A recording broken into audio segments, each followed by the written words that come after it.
Attorney Ricky Tumutorgo, nagtataguyod ng katotohanan, nakikipaglaban para sa bayan.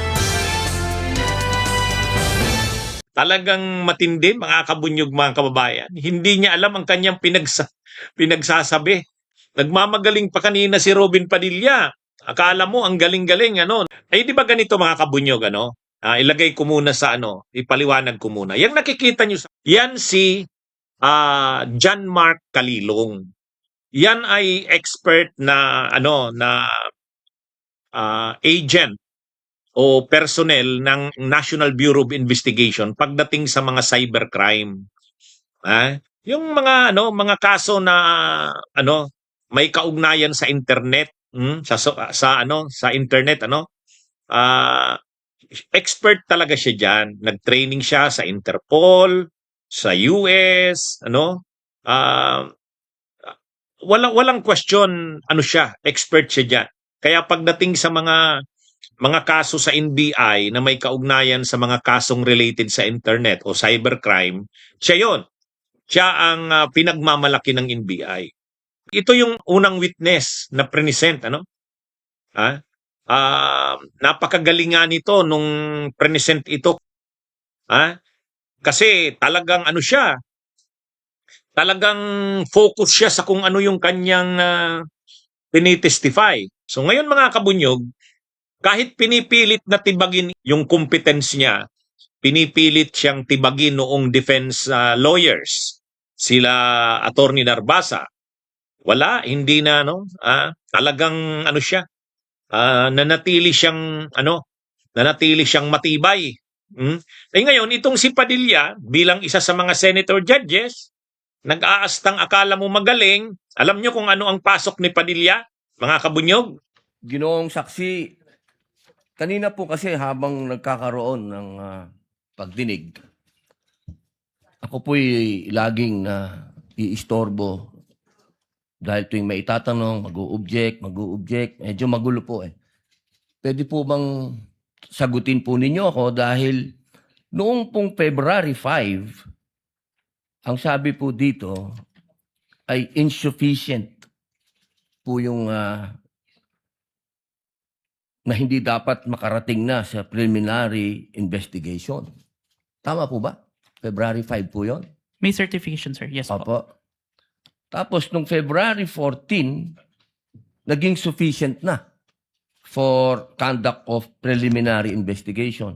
Nasagot po ba yung 7 na sinabi dito na para, ang sinasabi po kasi dito nung February 5, merong 7 na kulang. I believe so, sir. That's why we have received a certification, sir. Ayun.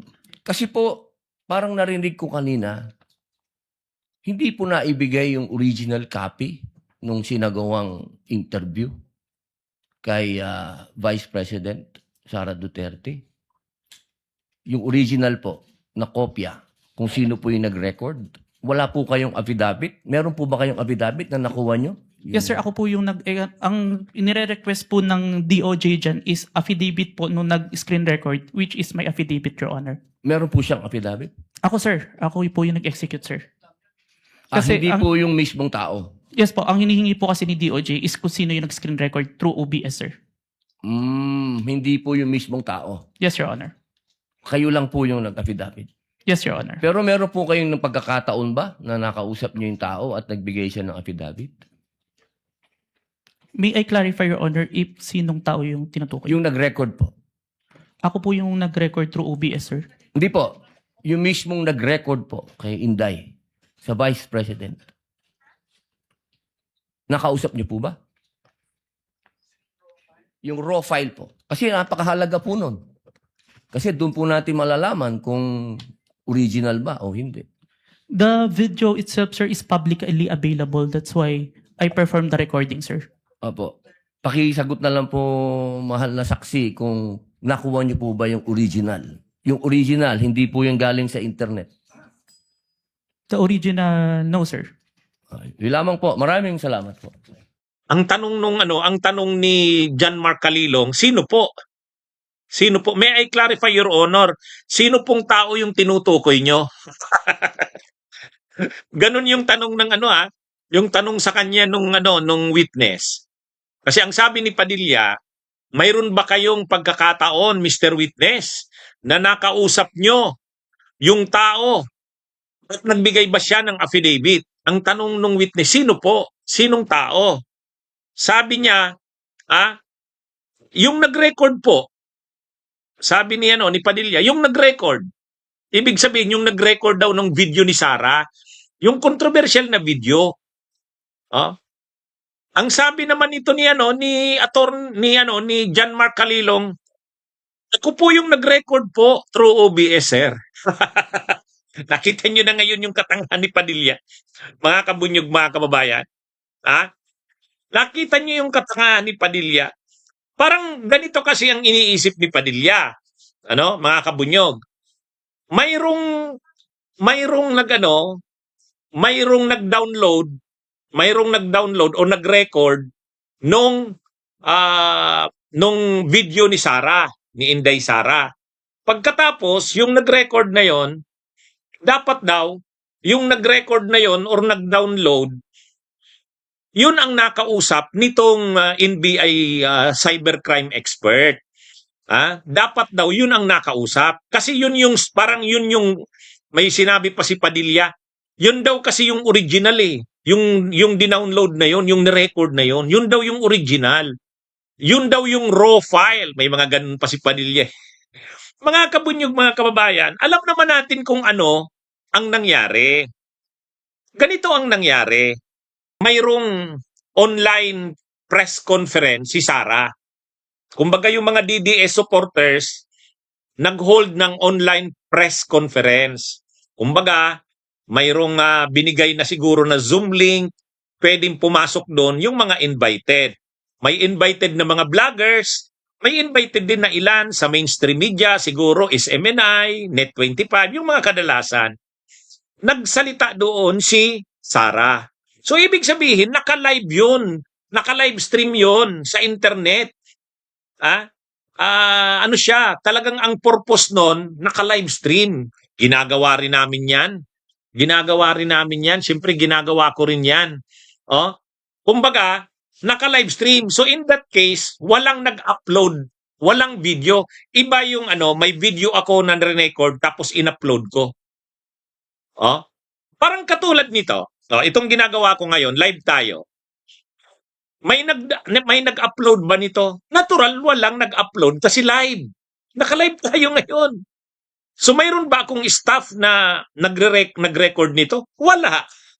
Walang staff ko na nag-record nito. O ngayon, siyempre nasa internet na ito, sa YouTube, sa Facebook. Pagkatapos ng live kong ito ngayon, i-end na natin tong live natin, ibig sabihin, accessible na to sa internet. Sino man na mag-access niyan, i-download yan, original yun. Kaya halimbawa, nag-live ako. Pag live ko ngayon, i-download yan, halimbawa, i-download ni John Mark Calilong, original yun. Siya ang nag-download. Kung may iba pang nag-download, original din yun. Kasi in-access sa internet eh.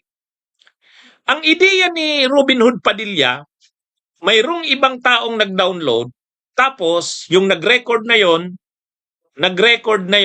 doon kukuha si John Calilong. So dapat daw nakausap ni John Mark Calilong yung nag-record na yon. Hindi naman ganun eh. Kaya nga sabi ni John Calilong, sabi kasi ni Robin Padilla, nakausap mo ba yung tao? Yung ginawan, mayroon ba siyang affidavit? Ang sabi ni John Mark Calilong, nalilito siya. Sino? Yung pong nag-record nung video ni Inday Sara. Sabi niya, ako nga po ang nag-record. Record ko po sa sa OBS. Alam niyo po ang sinasabing OBS ko. Ngayon, nagla-live ako. Ang gamit ko OBS. Gamit namin ito sa pagla-live stream, sa pagre-record, pati pag-upload. O yun na nga, kabunyog. So, ano bang ibig sabihin ni Padilla? Grabing katangahan nito, mga kabunyog. Siyempre, yung dinownload nitong NBI agent na to, original yun. nasa social media, nasa ano na yun eh, nasa internet na yung live, yung ano na yun, naka-online na live stream yun, naka-live stream yung presko ni Sarah. Siguro ngayon, dinilit niya na yon. Pero nung ilang panahon, nasa internet yon, downloadable yon. O, ay kahit nga ako, may hinarap din akong kaso sa ano, may hinarap din akong kaso sa NBI. Hinarap ko yun. O, kasi ano, sabi daw ano daw ako, anti-government daw ako, sabi ng NBI. O, anti-government daw ako. Ayun, yun ang kaso sa akin ng NBI O, pinatawag ako sa NBI noong May 14. Umattend ako. O, anong pinakita nila sa akin? Yung video ko. O, nag-download ang NBI nung video ko. Original ba yon? Di original yun, siyempre. Ay, mga kabunyog, mga kababayan, anong nangyayari dito kay Robin Hood Padilla? Nakakahiya. Senador ng Pilipinas, ganyan. Ay, kaya sabi nung NBI agent, sino po? Sino yung tinutukoy nyo na nag-record? Wala. Ako po ang nag-record. Ako po yung nag-download. OBS ang ginamit ko. Ako ginagamit ko rin OBS. Ay, ano ba ito, kabunyo? Ay, sos. Nagkalat na naman ang katangahan si Padilla kanina. Ay, magandang araw, mga kabunyog, mga kababayan. Ginutom ako dito kay Padilla. Magandang araw, mga kabunyog. Bunyog, bunyog, halikan na kasama ka. Bunyog, kapag buklod ay may pag-asa. Luzon, Visayas, Mindanao, isa ang pananaw. Sa bagong Pilipinas ang bunyog isisigaw.